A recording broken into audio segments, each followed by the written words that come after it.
Countdown begin.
What's going on, everybody? Welcome to the 100 Fantasy Football channel. If we're meeting for the first time, my name is Ivan Herrera.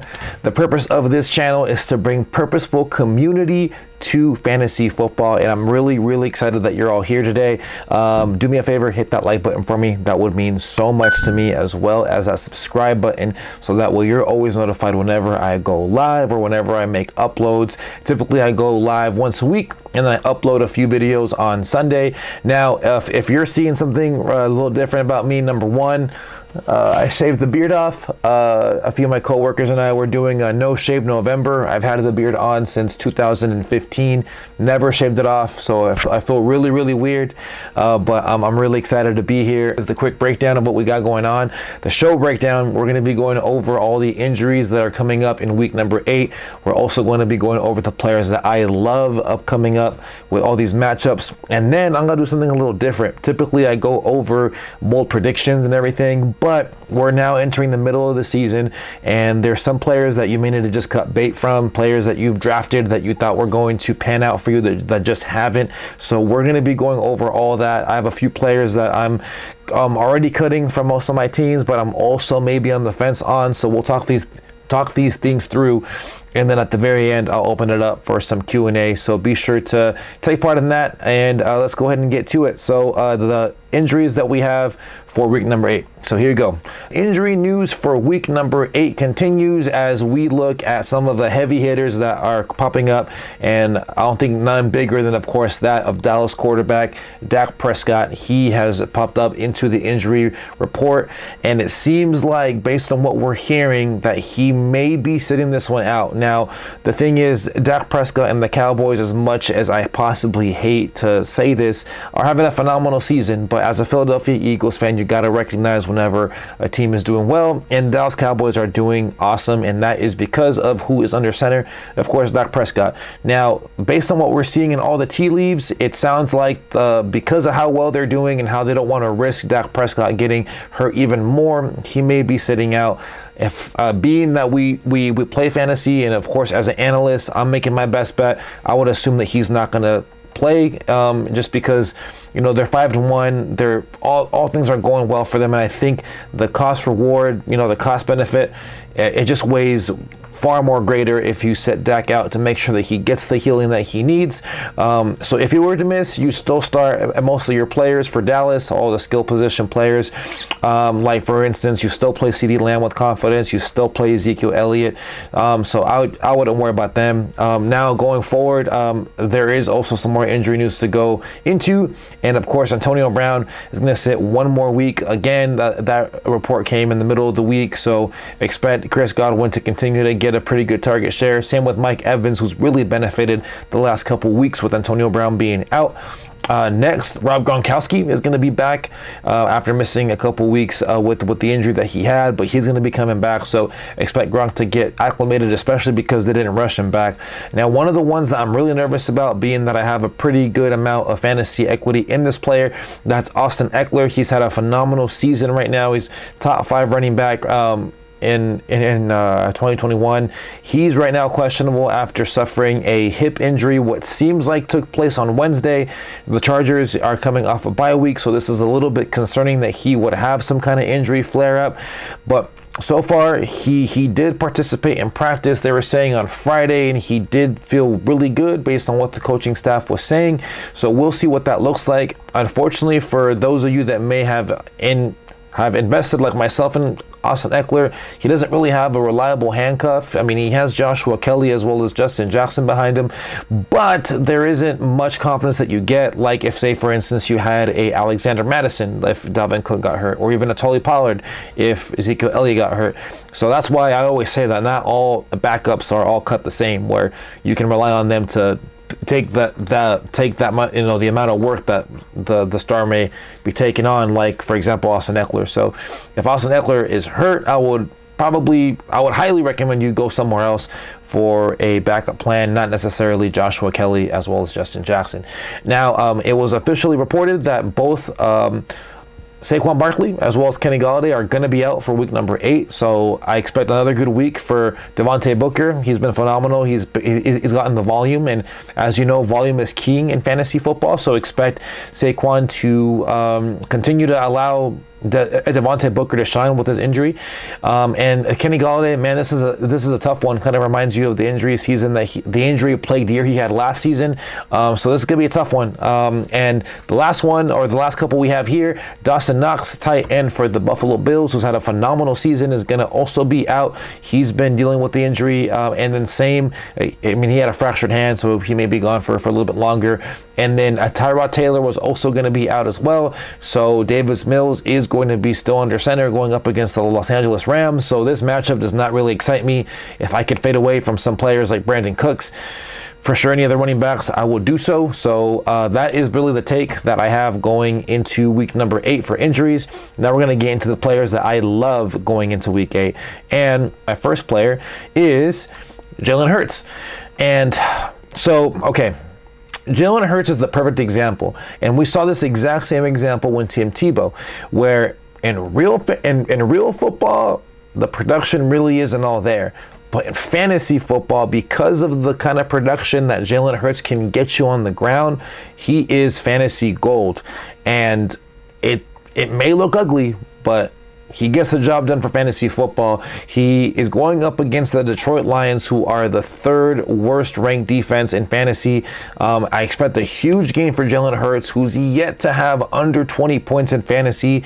The matchup is great. The skill is there for fantasy, so I expect that the Eagles surprisingly may struggle, but regardless of what happens, Jalen Hurts is fantasy football proof, where he's going to do good regardless. And I actually, even as an Eagles fan, this may be sad to say, I think they may even lose this game, just because it's that kind of season for us. We're only 2-5, so I don't expect much for the Eagles. And but I do expect Jalen Hurts, though, to do really well despite what is going on the field. Next player, he's also in the NFC East, and that is Sterling Shepard.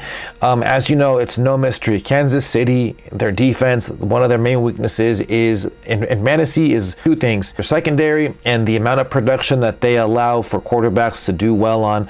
So I expect even though it's not, the ideal matchup, but with all the injuries that are going on right now currently with New York, with Kenny Golladay out, Saquon Barkley out, Sterling Shepard's going to continue to feast off of that, and that he is going to have a good game with Kansas City, who struggled with the quarterback as well as wide receivers this season.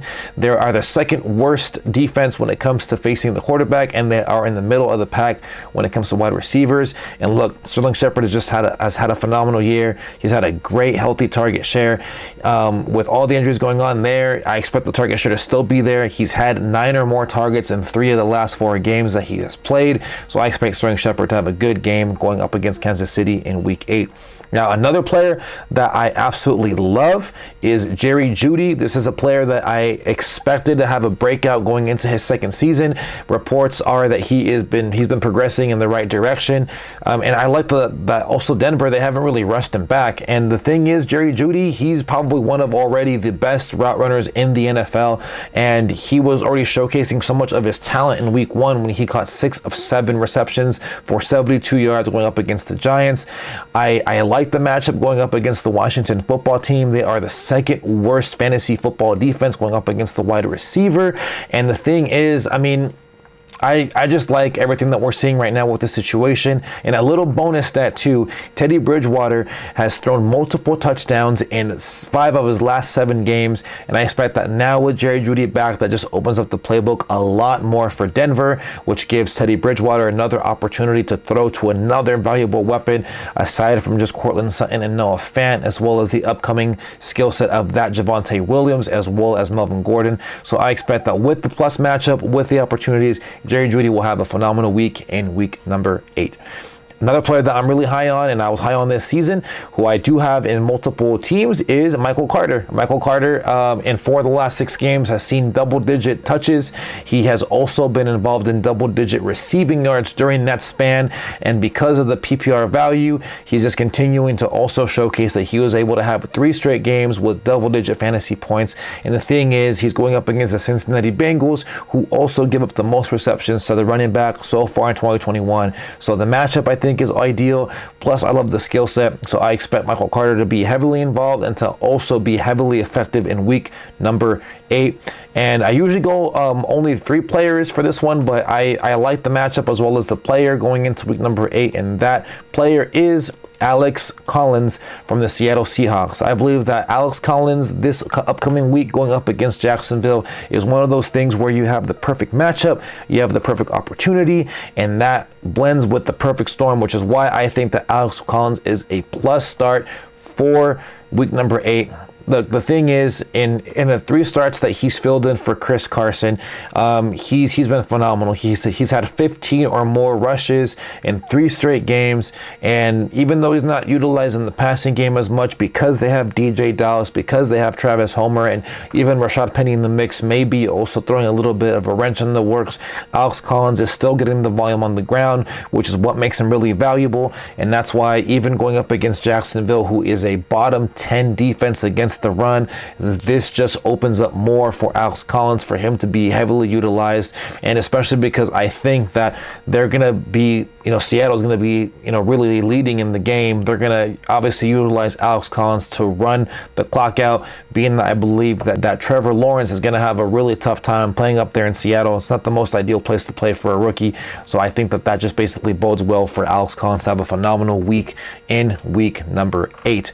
Now let me go ahead and quickly get into the players that I would consider cutting, and this is a tough one just because with fantasy football, it's such an emotional game, right? We invest so much time, so much energy, so much research into certain players. And when you come to your draft, you're obviously full of so much hope, right? You have so much excitement. You obviously now are looking forward to which players are going to land and like certain slots. And sometimes these players don't pan out. And this is the really hard part of fantasy football, of when do you cut bait with certain players that you thought were going to be phenomenal. And that's why I'm going to be going over players you may need to cut. So we're going to go rapid fire here. The format of how it's going to go is I'm going to share with you the ADP of the player, which is basically their average draft position on where they're typically were going in drafts. And I'm going to go over where they're currently ranked right now going into week number 8. And then I'm going to build a case whether or not you should drop them or if you should keep them. So I'm going to quickly go through that. I have a few players on there. I have about 5 that are very popular, the ones that I myself have drafted that I myself got wrong. And that's, I think, one of the differences of me and, some other analysts. I'm not afraid to say I'm wrong. Like, because, fantasy football is hard to predict, like already. And some calls we get right. More times than not, we're going to get some calls wrong, but I'm not afraid to make those calls. So the first one, and this one really bums me out, is Trey Sermon. Trey Sermon coming into the season was extremely exciting for me personally, just because of the talent, because of the offense with Kyle Shanahan, the scheme. I thought, man, this is going to be perfect for Trey Sermon. He's going to have a phenomenal season, but it just hasn't panned out. He was the 78th overall, so he was on average going in the 78 range as far as ADP, which puts him in around the 5th, 6th round range. And I personally got him in the 5th round for one of my drafts. A few of my buddies thought I was overreaching, and so far they're absolutely right. He currently is the running back 73. He's had only one touch. He had only one touch in week 5. Wasn't even involved in week 6. And it's just, rather in week 7 they had their bye in week 6. But it's just all bad. And he's just going down the depth chart now with the rise of Elijah Mitchell, and even with Hasty involved. It just shows that there isn't much there with Trey Sermon. So I had to make the realization that I had to cut him. And if you have Trey Sermon, he doesn't belong on your roster anymore. His teammate is also on here as well. And this one was a bummer because this one makes no sense to me.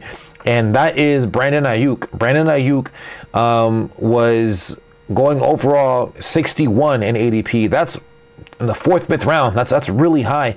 And with all the talent that you see in that range, that's where you saw Cooper Kupp, Robert Woods, some of these pretty solid wide receivers. Chris Godwin was probably a little bit higher, but he's still within that range, right?